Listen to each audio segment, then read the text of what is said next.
our lecture for this week. We are going to be going over storytelling. Okay, so this is probably the most important lecture for the final project, so make sure you sketch along with me, take good notes, and then just spend some time, doing the drawing challenge this week. The description for the final project is up.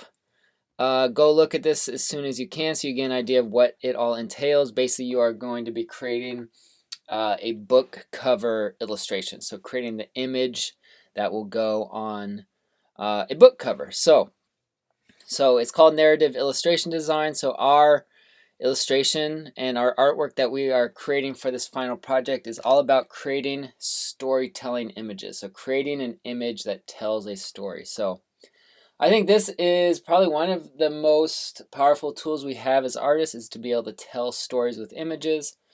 That's really what attracts me to different types of art, when I can look at an artwork and get a sense of story from it. And I'm not saying it has to be a big epic story that tells a beginning, middle, and end. Sometimes it's a subtle story. Sometimes it's just an image that I can relate to, or something that's funny, or something that is interesting. But it just tells a little bit of a story and is more than just a basic, simple image. So how do we do that? Basically, you want the image that you create to everything in that image to be telling a story. So you want everything from the big shapes all the way down to the small shapes to be telling that story.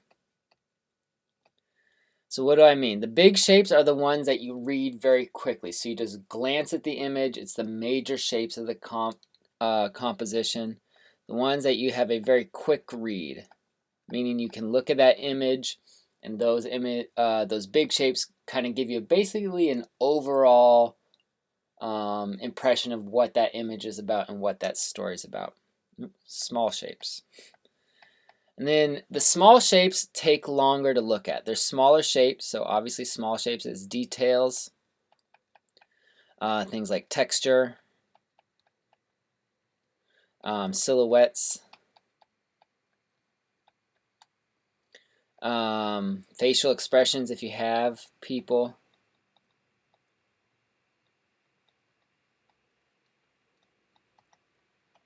and patterns. Okay? So we'll go through a few examples, and this will kind of make more sense. But big shapes will kind of, that's what you lay out first. That's what you kind of decide on in your thumbnail sketch, and then the small shapes are what you add later on. Okay, so this next project, I'll come out with a video next week kind of going over all the specifics of the project, but this is kind of going to be the overarching idea of what it is about. Okay, creating a storytelling image. So a lot of you guys have kind of done some of this in your drawings already, especially in that mood project. The ones I've seen so far have been some storytelling images. So you still want to think about, and mood is another part of this. So having a clear mood is also part of a story. So luckily we practice that. All right, so here we are. I am going to take this from a generic story to a more interesting storytelling image.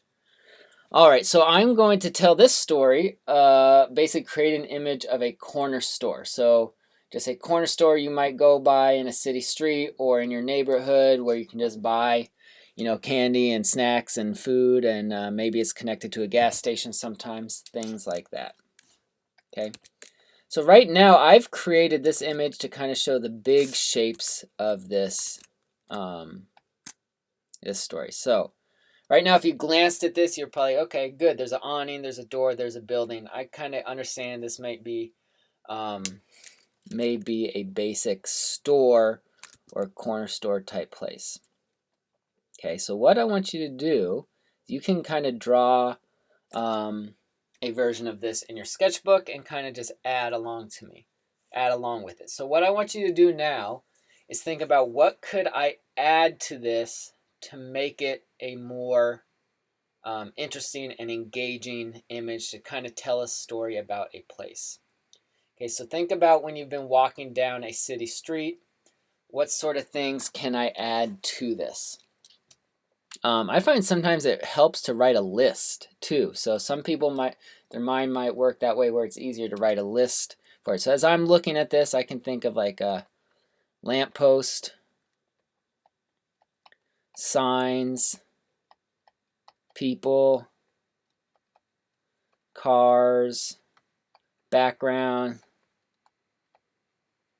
Okay, so that'll just kind of get me started. So right now it's very generic, meaning this could be pretty much any store, but I want to change it to a more specific store and make it just more unique image. So, okay, so I'll add some windows here. Then what do we have in these windows? Maybe we have some signs about sales, about what they sell here, things like that. Flyers for different things going on. Maybe we can see some products stacked up in the window. Okay, lamp posts. So most city streets have some sort of a lamp posts or street signs or telephone poles, something like that. So we can add that in there. And what do we add on this lamp post? What goes on this lamp post to make just the lamp post itself more interesting? So we got our street sign here, maybe a crosswalk signal. We need the lamp here. So this is a pretty regular or generic place. We've all been in a city, we've all been to a little corner store like that. So if I was researching a more, maybe a city street in India or an old-fashioned castle from the Middle Age times, I might not be able to just think of that stuff out of my head on my own. I would have to do research and look at pictures. Okay, so that's definitely a thing you can do for this project. Think about what sort of pictures, what sort of research may you have to do. That is going to be a part of this project. So adding in a background. So do I want this store to be in a city? Do I want it to be in a big city, a small city, a new city, a futuristic city, whatever sort of thing. I'll just do kind of a normal a New York type city here. American city. Add in I like these water tower shapes that you see oftentimes. Okay, some cars. So what sort of cars are we adding in? Are these like normal cars? Are they buses? Are they delivery trucks and things like that? So all those different things will depend and give information about your place. It's always good to draw things that move. So people move. Gives a sense of motion. And a lot of this storytelling image, these images and the way you create a storytelling, it has nothing to do with how well you can draw. Okay, so that's one of the really cool things about creating storytelling images. You don't have to be like an amazing draftsman and someone that can just draw amazingly. All you have to be able to do is think about what makes something interesting. Okay, and that will kind of help you to create that interesting image. Okay, what could I do to this, the focal point of my storefront? Maybe we put a name here. Let's call it Joe's Deli or something like that. Joe's Deli here. Let's add a little pattern. Pattern is a good thing to add. Usually gives a sense of storytelling. Okay, and what is this building? We can make some windows, so it's like an apartment up here above the store. And what can I put in these windows? Maybe we got a little cat here looking out over the neighborhood. Then maybe we got flowers here in this one. Okay, some more texture. So texture is a good one. So what is this building made of? We can decide that. So let's make this like a brick building. So as I'm adding this brick texture, I could add bricks everywhere and fill in this entire building with bricks. But usually that's a little too much. You don't usually need to add that much texture to something. Just enough to suggest it. Some texture here on the sidewalk. The pattern on the sidewalk. Add some cracks to it. Usually it's a good idea to beat stuff up. You want to make stuff look old and worn and used. So I'm going to add some like filth down here in the gutter, maybe some trash here on the street. And add some birds in flying, so there's another good thing for motion. Okay. So this is starting to look much more interesting now. Now this looks like a real place you might go, you might visit. A place hopefully you can recognize, be like, oh, I've seen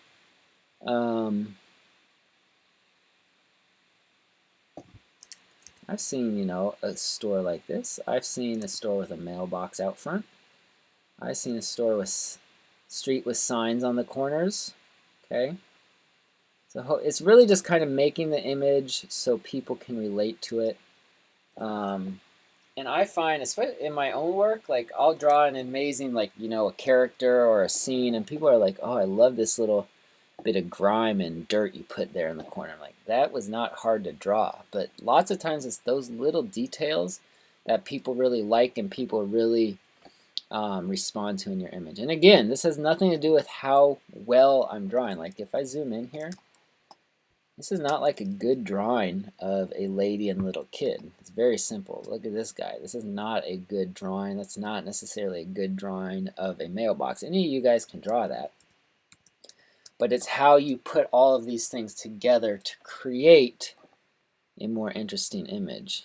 So this is getting a little busy right now, which is okay. What I might do here is just knock this background back with some value. Some value here in the distant background, and that will kind of help make my focal point, which is the deli itself or the corner store, make that pop out a little bit.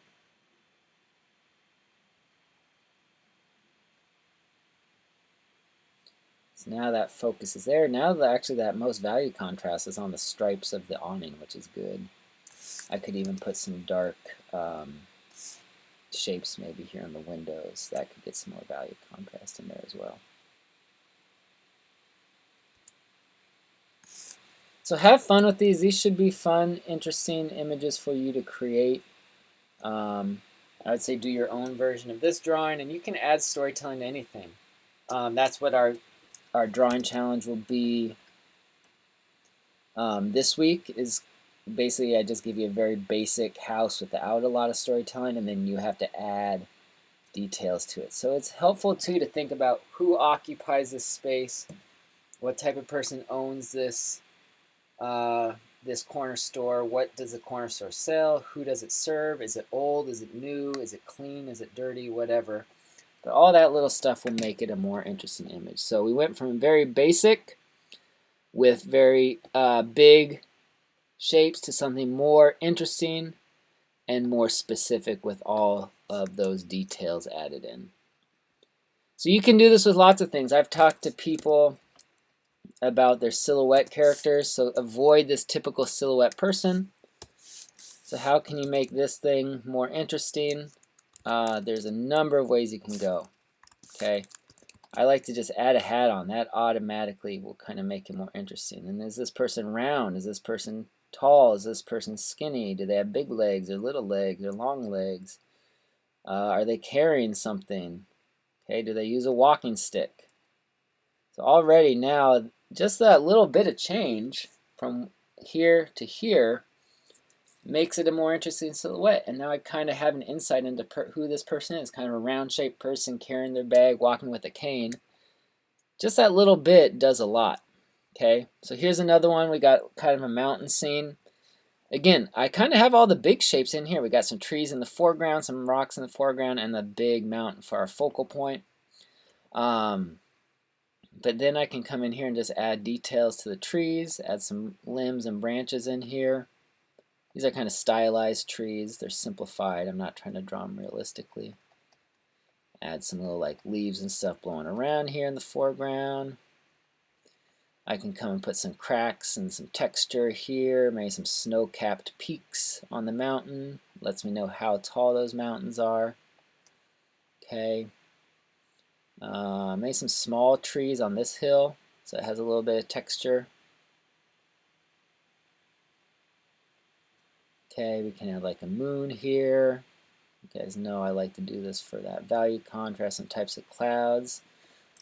I kind of got some angular, creepy looking mountains here, so maybe I'll add some more angular clouds here as well. Okay, but it's just about creating that image that is more interesting, and that's what we'll be focusing on for that final project. But so we're kind of getting as complicated as we can. So we started with the basics of, focal point, leading lines, shape design, and then we added mood onto that, and now we're adding storytelling on top of that. So this will kind of be the culmination of everything we have practiced this quarter. So let's look at some artists that have really good storytelling. So let's start with this image. So this is some concept art for Toy Story, as you guys have probably seen that movie. Really good work here. But again, this isn't drawn like perfectly. This isn't an amazing draftsman in terms of just like drawing a person. It's kind of scribbly, it's kind of loose, but it tells a story, and that is much more interesting than having something that's drawn perfect. Okay, so something that's engaging, that piques people's interest, that people want to kind of look at and study and find little fun details in. So the lighting here is really nice, clear focal point, all the toys laid out, extra toys, the pattern on the kids' bedroom wall, and things like that. This is concept art from Big Hero 6. So this information, I like to see how much information can we get from just an image. So there's no characters in this, but this is a character's room. So what can we tell about the character? Can we tell their age? Can we tell, obviously they're not very neat. What are some of their interests? What kind of house do they live in? Looks like they're living in the upstairs kind of attic room. Very messy. They're into sports. They're into robots. They're into computers. We can tell the era. We got modern technology here. It's not in the past. So think about all those different questions that you can answer just with the images. So here is the master of storytelling, Norman Rockwell. He is one of the rare artists that's a master draftsman, meaning he can draw really well, and a master storyteller. It's rare to have both. Oftentimes artists are very, very good at drawing, but they don't have very good storytelling. Or they're not the best drawers, but they have amazing storytelling. This is one of the few artists that can do both. So you just glance at this in the big shapes. Okay, you see two people sitting on a bench. Okay, so that's a very easy way. That's what the big shapes tell you very quickly. But what is the deeper story going on here? What's the relationship between the characters? What is the emotion of the characters? And what's kind of happening? Can you guys tell? Well, we got a father and son, I'm going to guess because they look similar. The father dressed in blue-collar work coveralls. So what's his job? Probably a mechanic, construction work, or something like that. And the son dressed here much more fancy. He got a suit and tie on. And he's kind of looking off in anticipation. So my guess is he's going off to college. You can see his bags there, his little college pennant on the bag. The dog is very sad that he's leaving. The dad's having complicated emotions. But this really tells kind of a universal story of relationships of kids growing up and leaving home. And hopefully going on and doing something better and different than what the parents have done. So really interesting storytelling here. Here's another Norman Rockwell one. How much story can you pack in? This one's called Homecoming. So this character just came home from World War II. You see his family greeting him. They're a poor family. They're all living in one small apartment that's kind of broken down. You got all the laundry out here packed by neighbors that are excited to see him. You have his crush over there kind of eyeballing him from around the corner, but doesn't want to be too excited to run out. Great storytelling here. This is Pascal Campion. We've seen some of his work before. This is an example of a more subtle story. Okay, so it's not a complicated story. It's a story of a guy walking with his dog, but you can almost feel that breeze. The setting sun creates really nice glow there. You can feel the joy in the way the dog's playing, the subtlety of the guy's pose. You see the city in the background, but he's kind of enjoying some trees and things like that. So this is an example of it. It doesn't have to be a big story, but a subtle one offers you some really nice insight into it. Here's one where we're just adding kind of details to a location. So here's like a little bar, but it's a seaside bar, and it's in a tropical place like Hawaii. We get the surfboards here, the palm trees, the lights strung up, the little sign in front, a little moped here in the foreground. So just packing the storytelling and making this, where'd it go? Making this a very interesting image. All right, so this is gonna kind of be our goal for this next project. So definitely go and look at the project description. Feel free to start on that as soon as possible because the finals are going to come up soon. So the more you can do, the more stuff you can start thinking about this and start drawing for the project, the better. Email me with any questions. Next week, I'll have a full video giving breakdown and description of all the different aspects of the project. But start practicing your storytelling. Look at the drawing challenge for this week, and we'll go from there. Here's another nice one by Pascal. Just all the little details here, making this feel like a real home that is lived in.